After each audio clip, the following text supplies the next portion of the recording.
తిరిగి ఈరోజు రావాలని చెప్పి సిట్ అధికారులు నోటీస్ ఇచ్చిన తర్వాత ఇలా సిట్టు విచారణకు వెళ్తున్నా.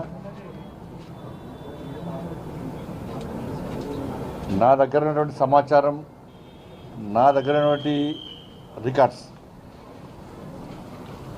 కాన్ఫిడెన్షియల్ రిపోర్ట్ అంతా కూడా సిట్కి ఇవ్వబోతున్నాను.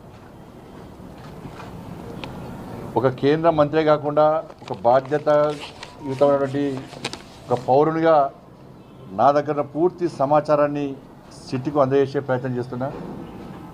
ఎందుకంటే తెలంగాణ రాష్ట్రంలో అందరికంటే ఎక్కువ అత్యధికంగా నా ఫోన్ కాల్సే ట్యాప్ చేయబడ్డాయి. అసలు మొట్టమొదటి ఫోన్ ట్యాపింగ్ విషయంలో ఫోన్ ట్యాపింగ్ బయటపెట్టింది కూడా నేనే.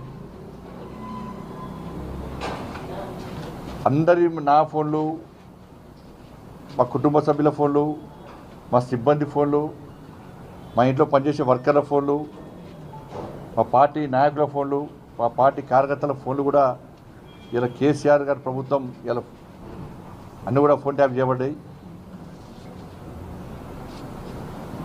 కాబట్టి ఈ విషయంలో ఇప్పటి కూడా ఈ కాంగ్రెస్ పార్టీ ప్రభుత్వం మీద నమ్మకం లేదు, సిట్ మీద నమ్మకం లేదు.